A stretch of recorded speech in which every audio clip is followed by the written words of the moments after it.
مساء الخير يا شباب.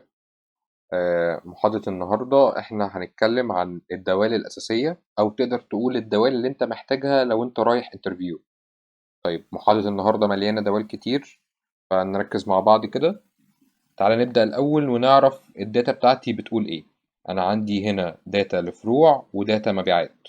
طيب أنا هعلم على الفروع دي كلها وهنزل أبص تحت هيقول لي كاونت 10، يعني الفروع دي 10 فروع: أليكس، كايرو، جيزة، طنطا. كل فرع عندي محقق مبيعات رقم معين. طيب أنا لو حابب أعرف أنا الفروع دي كلها محققة مبيعات قد إيه، يعني عايز أجمع كل القيم دي، هبدأ إن أنا أول حاجة عندي كذا طريقة. أول طريقة ممكن أقول له يساوي وأعلم على القيمة دي وأقول له زائد القيمة دي زائد، ولكن الموضوع هنا هياخد وقت وممل شوية. طيب ممكن أستخدم إيه؟ ممكن أستخدم دالة صم وهي دالة جمع. هبدأ أكتب equal sum. طيب هنا لما تختار sum يا إما تدوس دبل كليك من الماوس يا إما تدوس زرار تاب من الكيبورد. طيب يا إما دبل كليك يا إما تاب من الكيبورد، هتلاقيه في آخر الكيبورد على الشمال. ليه؟ عشان الدالة ما تطلعش معاك ايرور. هدوس هنا دبل كليك، هبدأ أعلم له على القيم اللي أنا عايز أجمعها وهدوس له انتر. الإكسل قالك إن جمع المبيعات دي 20200. طيب جمعت معايا بمنتهى السهولة. هبدأ أبص على الدالة اللي بعديها وهي دالة average. يعني إيه average؟ average يعني متوسط، يعني أنا هحسب متوسط. طب بحسب المتوسط إزاي؟ مجموعهم على عددهم، مجموع الحاجة دي على عددها. يعني أنا لو حابب أحسب متوسط لكل الفروع اللي عندي فهجيب مجموعهم الأول وأقسمه على 10. طيب 200 على 10 يعني المفروض الإكسل يطلع لي تقريبا 20. طيب equal average، دبل كليك، هبدأ أعلم له على كل الأرقام وهدوس له انتر. الاكسل فعلا طلع لي 20. هو أخد قيمة الجمع وقسمها على 10، وفر عليا إن أنا أجمع وكمان أقسم. طيب الدالة اللي بعديها معايا وهي دالة average if. أنا لسه أخد من شوية إن average هي متوسط، if هي شرطية، دالة شرطية. يبقى أنا هنا هحسب متوسط ولكن بشرط. طيب تعال نقول مثلا إن الشرط بتاعي عايز أحسب متوسط فروع اسكندرية بس. يبقى هقول له equal average if.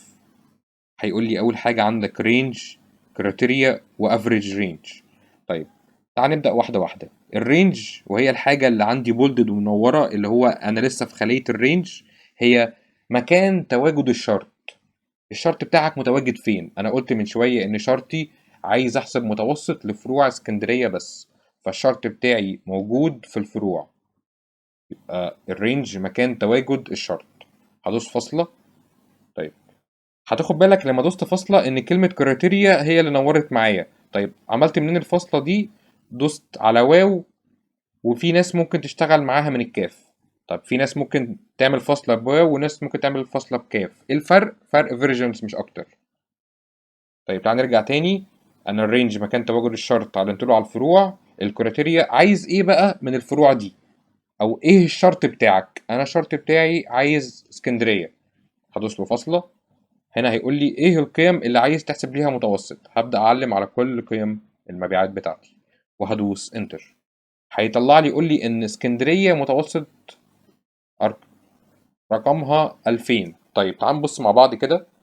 اسكندرية هنا ب2000 ونص، اسكندرية هنا ب1000 ونص، يعني معايا 4000. اسكندرية هنا بتلاتة يعني 7 8 8000. 8000 على 4 2000. فالإكسل يطلع لك متوسط لاسكندرية بس.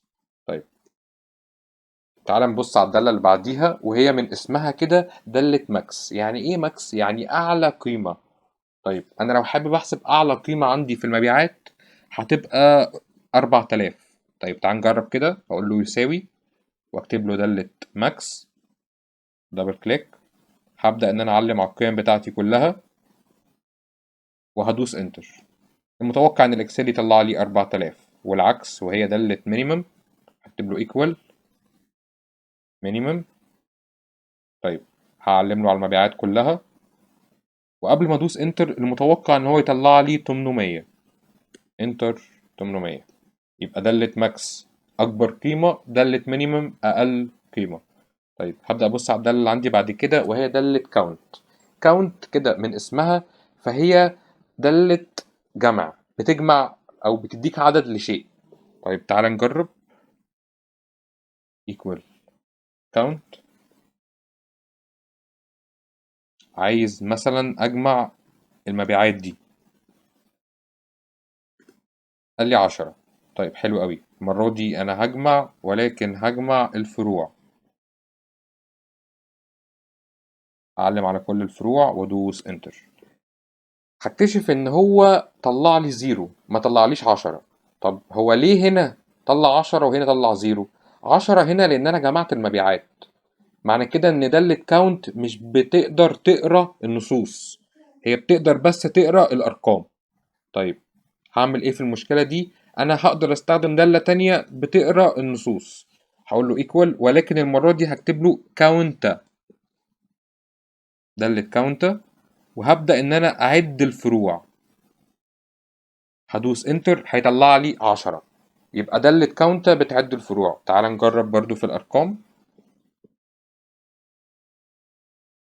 أعلم على كل المبيعات بتاعتي، هدوس انتر هيطلع لي 10. يبقى أنا أحسن لي إن أنا أستخدم دالة كاونت، سواء هعد أرقام أو هعد نصوص. طيب الدالة اللي بعديها وهي دالة كاونت بلانك.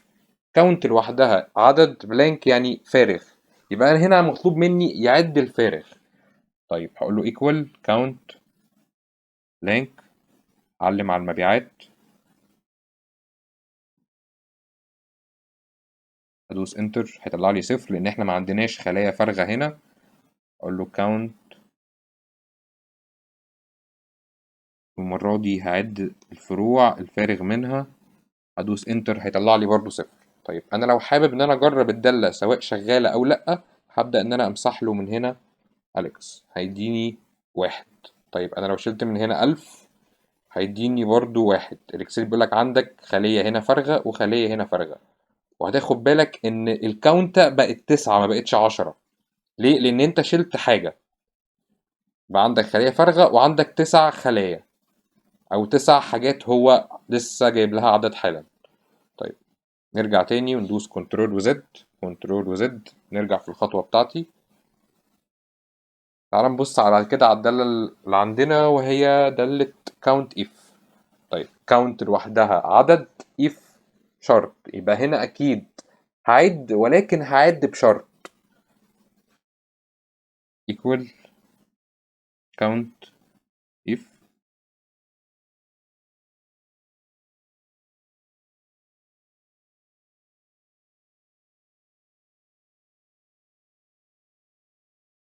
هبدأ إن أنا أعلم له على الرينج بتاعي. طيب الرينج بتاعك يعني إيه الرينج بقى؟ أعلم على المبيعات ولا أعلم على الفروع؟ طيب لسه قايل من شوية إن الرينج ده مكان تواجد الشرط. تعال نقول مثلا إن الشرط بتاعنا هو عايز أعد فروع أليكس. طيب يبقى فين مكان تواجد الشرط؟ فين مكان تواجد الفروع؟ هبدأ أعلم على كل الفروع بتاعتي وادوس له فاصلة. هنا هيقول لي كريتيريا، ايه الشرط او ايه الحاجة اللي انت عايزها من الرينج اللي انت لسه عامله دلوقتي. هبدأ اقول له انا عايز فروع أليكس وادوس انتر. هيقول لي أليكس موجودة 4 مرات، 1 2 3 4. طيب لو عايز استخدم دالة كاونت اف تاني هقول له كاونت اف رينج مكان تواجد الشرط، هعلم على كل الفروع بتاعتي، ولكن المرة دي أنا عايز أعد محافظات كايرو. هدوس انتر هيقول لي 2 وهكذا. طيب دالة كاونت بتعد، دالة كاونت بتعد برضو، لكن هنا بتعد نصوص وبتعد أرقام. دالة كاونت بلانك بتعد معاك الخلايا الفارغة. دالة كاونت إف بتعد ولكن بشرط. طيب عندي بقى دالة كاونت إفس، بتعد ولكن بتعد هنا بكذا شرط، مش شرطين، لأ كذا شرط. طيب تعال نجرب. هبدأ إن أكتب له يساوي كاونت إفس. طيب هنا في كلمة ifs هلاحظ إن هو بيقول لي أول حاجة كريتيريا رينج 1، فين مكان تواجد الشرط الأول. بعد كده بيقول لي كريتيريا 1 وهي الشرط الأول. طيب تعال نقول مثلا إن الشرط بتاعي أنا عايز أعد محافظات اسكندرية، ده الشرط الأول، اللي محققة مبيعات أكبر من 2000، ده كده الشرط التاني. طيب تعال الأول نعمل الشرط الأول بتاعنا. كل المحافظات، أبدأ أعلم على مكان تواجد الشرط، فاصلة، أنا عايز منهم إيه؟ أنا عايز محافظات اسكندرية، فاصلة. أنا كده علمت على الشرط الأولاني. الشرط التاني هو اللي محققة مبيعات أكبر من 2000. طيب هبدأ أعلم على المبيعات بتاعتي وهي مكان تواجد الشرط التاني، أدوس فاصلة، ولكن هنا عايز أكتب له أكبر من 2000. طيب أكتب له أكبر من 2000 وأدوس إنتر. هتلاحظ إن الإكسل طلع لك كده ويندو بتقول لك لأ، في ايرور. طالما بتعمل عملية حسابية أو عايز تكتب تكست، لازم تحط الحاجة بين علامات تنصيص. طيب يعني إيه علامات تنصيص؟ يعني أنا هاجي هنا وأدوس شيفت وطه، وهنا برضو هدوس شيفت وطه. علامات تنصيص بحطها عشان الإكسل يقدر يفهم إن دي عملية حسابية، أو يفهم النصوص أو الكلمة اللي أنت هتكتبها. طيب هتبدأ تدوس انتر، هيقول لك 2. يعني ايه 2؟ يعني محافظات اسكندرية اللي محققة مبيعات أكبر من 2000. 2، 1 دي مش معانا، 2 ودي مش معانا. طيب يبقى دالة count if بتعد بشرط، دالة count ifs بتعد بكذا شرط. طيب تعال نبص على الدالة اللي بعديها، وهي دالة sum if. طيب لسه واخدين من شوية دالة sum هي بتعد، أو أنا آسف بتجيب مجموع. طيب if دالة شرطية، يبقى هنا هجمع، ولكن هجمع بشرط. طيب تعال نجرب sum if، هيبدأ يقول لي الرينج. طيب أنا مش عايزك تحفظ الدالة، عايزك تفهمها. أنا لسه قايل من شوية إن الرينج مكان تواجد الشرط. طيب أنا هنا عايز أجمع محافظات اسكندرية بس، أعرف هما محققين قد إيه. طيب يبقى الرينج بتاعي كل الفروع مكان تواجد الشرط، فاصلة. تاني حاجة عندي كريتيريا، فين الشرط بتاعك؟ شرطي هو اسكندرية، أعلم على اسكندرية. طيب فاصلة، فين القيم اللي أنت عايز تجمعها؟ هبدأ إن أنا أعلم على كل المبيعات ودوست انتر. قال لي 8000، اسكندرية عاملة مبيعات ب 8000. طيب تاني تعال نجرب الدالة sum if. أنا المرة دي عايز أجمع بشرط، ولكن عايز أجمع بشرط فروع، وليكن مثلا طنطا. يبقى أنا أعلم له على هنا على طنطا، فاصلة، أعلم على المبيعات كلها، sum range بتاعي وأدوس انتر. قال لك إن طنطا محققة 3800. طنطا هنا 3 وهنا 800، يبقى 3800 وهكذا. يبقى دالة sum if بتجمع، ولكن بتجمع بشرط. طيب لو بصيت عليها على دالة sum ifs، هنا دالة sum ifs بتجمع ولكن بكذا شرط. طيب تعالى كده نديها شرط، نقول أنا عايز أجمع فروع اسكندرية بس اللي محققة مبيعات أكبر من 2000. يعني أي فرع محقق مبيعات أكبر من 2000 دخله معاك واجمعه. equal sum ifs sum range. ولكن هنا هتاخد بالك إن السم رينج بدأ في الأول. طب يعني إيه بدأ في الأول؟ يعني إحنا لو نرجعنا كده لدالة sum if، هتلاقي هنا إن السم رينج عندي في الدالة في الآخر، رينج بعد كده كريتيريا بعد كده sum رينج. طيب لما جيت اشتغلت وكتبت معادلة sum ifs، هتلاقي إن هو بدأ لك هنا بالسم رينج، أنت هتجمع قيم إيه؟ طيب هبدأ إن أنا أعلم له على القيم اللي أنا هجمعها على كل المبيعات وادوس له فاصلة. هيقول لي كريتيريا 1 وهي مكان تواجد الشرط الأول. طيب مكان تواجد الشرط الأول كل الفروع، فاصلة، عايز منهم، أو الكريتيريا بتاعتي يعني عايز منهم فرع اسكندرية، فاصلة. فين مكان تواجد الشرط التاني؟ أنا لسه قايل فروع اسكندرية اللي محققة مبيعات أكبر من 2000. فمكان تواجد الشرط التاني هو المبيعات. ايه ده؟ يعني انا هحدد المبيعات تاني؟ هتحدد المبيعات تاني، ولكن المرة دي في مطلوب مختلف. طيب وهتدوس له فاصلة، أكبر من 2000. يبقى أنا هعمل علامات تنصيص شيفت وطه، هقول له أكبر من 2000، علامات تنصيص، بعد كده أدوس انتر. الإكسل هيطلع لي 5500. طب ليه هنا أليكس أكبر من 2000، 2500 معايا، هنا مش معايا، هنا معايا، ده يبقى هنا معايا 5500. طيب دالة sum ifs تاني equal sum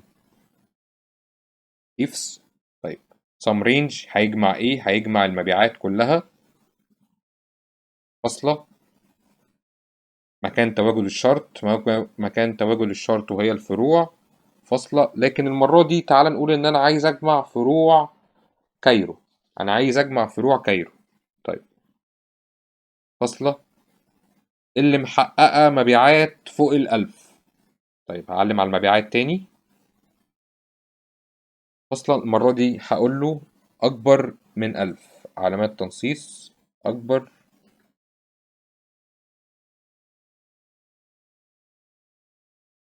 من 1000، علامات تنصيص وأدوس انتر. الإكسل طلع لي 4000. يعني إيه 4000؟ يعني هنا عندي كايرو ب900 فهو ما أخدهاش، هنا عندي كايرو ب4000 فهو أخدها معاه وقال لك إن مجموعهم 4000. طيب ندخل بعد كده على الدالة اللي بعديها وهي دالة رانك. دالة رانك دالة مش مستخدمة كتير، وهتلاحظ كمان وانت بتكتبها ان الاكسل حاطط لك عليها علامة اورنج كده بيقول لك دي دالة غير مستخدمة بشكل كبير. طيب معناها ايه؟ معناها رتبة الرقم دي ايه؟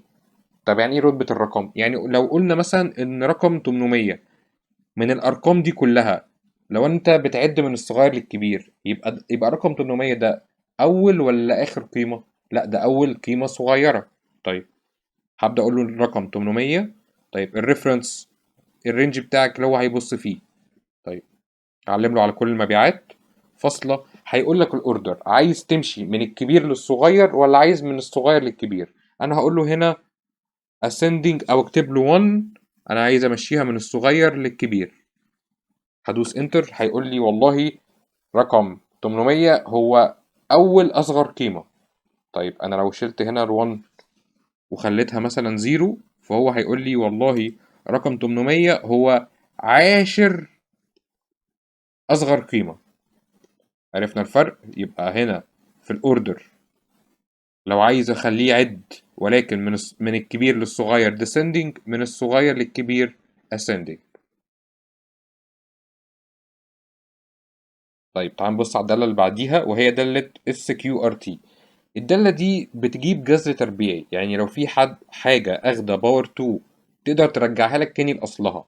طيب مثلا تعال نقول SQRT وتعالى نكتب له رقم 16. الجذر التربيعي ل 16 هو 4، هيطلع لي 4. طيب بتستخدمها في ايه؟ لو انت بتحب تعمل معاملاتك الحسابية عموما على الاكسل فهي هتساعدك انك تطلع جذر تربيعي. طيب اخر حاجة عندي دالة لارج ودالة سمول. لارج يعني اكبر، سمول يعني اصغر. طيب هو ايه الفرق بين دالة لارج ومينيمم، او سوري دالة لارج وماكسيمم ودالة سمول ومينيمم؟ ماكسيمم ومينيمم كانوا بيجيبوا اكبر قيمة واقل قيمة. طيب دالة لارج هكتب لارج. هنا بقى في الاري هتعلم له على كل مبيعات او الريفرنس بتاعك ايه، مكان تواجد الشرط بتاعك ايه فاصلة. هتقول له انا عايز هنا اول اكبر قيمة وهي هتكون 4000، يبقى عايز من الرينج ده اول اكبر قيمة 4000. المفروض ادوس انتر 4000. طيب هنا small equal small، هبدأ اعلم له على الرينج بتاعي اللي هو الريفرنس. طيب هدوس فاصلة هيقول لي الكي يعني عددها كام. انا عايز مثلا اول اصغر قيمة اللي هي هتبقى عندي 800. جيب له واحد انتر 800. وكده احنا خلصنا. تعال نكمل محاضرتنا وهناخد دلوقتي تطبيق عملي او نقدر نقول تاسك صغير كده على محاضرة الدوال الأساسية. طيب تعال نبص على الداتا اللي عندي. انا عندي هنا مناديب، كل مندوب محقق مبيعات ومحققها في محافظة معينة. طيب هنا لو عايز اجيب عدد المناديب هقول له equal لو استخدمت هنا دالة كاونت مش هتقدر تعد التكست، يبقى انا هستخدم دالة ايه؟ دالة كاونت واعلم على كل المناديب وادوس انتر هيقول لي 8. طيب نيجي للطلب اللي بعديه وهو اجمالي المبيعات خلال الشهر. اجمالي يعني عايز sum، يبقى اقول له equal sum، وهبدأ ان انا اشاور على كل المبيعات بتاعتي وادوس انتر. هيقول لي انت مبيعاتك من كل الفروع 26650. طيب لو عايز اقل رقم مبيعات خلال الشهر استخدم دالة ايه؟ دالة minimum equal minimum. طيب هنا الدالة مطلعتش ليه؟ عشان انا ما كتبتش يساوي، يبقى انا هبدأ امسح واكتب يساوي minimum، اعلم على المبيعات كلها.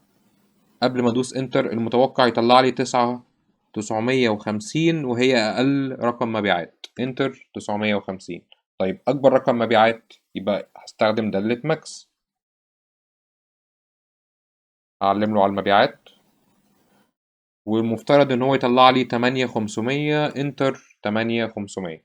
طيب لو عايز بقى المرة دي اجيب اجمالي مبيعات اسكندرية، اجمالي ولكن بشرط، يبقى عايز اجمع بشرط، اجمع يبقى sum شرط if، يبقى هنا هستخدم دالة sum if. يبقى انا مش حافظ الدالة، انا عارف كل دالة بستخدمها ليه. طيب ما اجمالي مبيعات الاسكندرية، الرينج بتاعي فين مكان تواجد الشرط بتاعي؟ انا الشروط بتاعتي متواجدة في المحافظات هنا.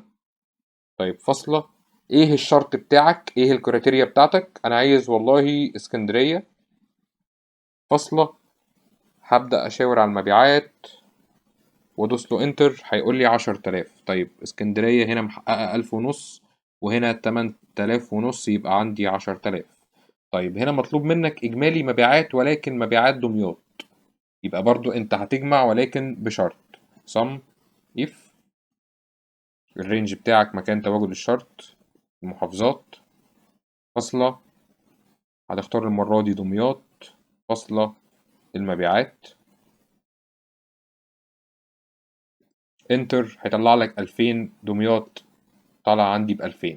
طيب لو عايز تحسب متوسط المبيعات وعايز تحسبه بدالة، يعني ايه متوسط تاني؟ يعني مجموعهم على عددهم.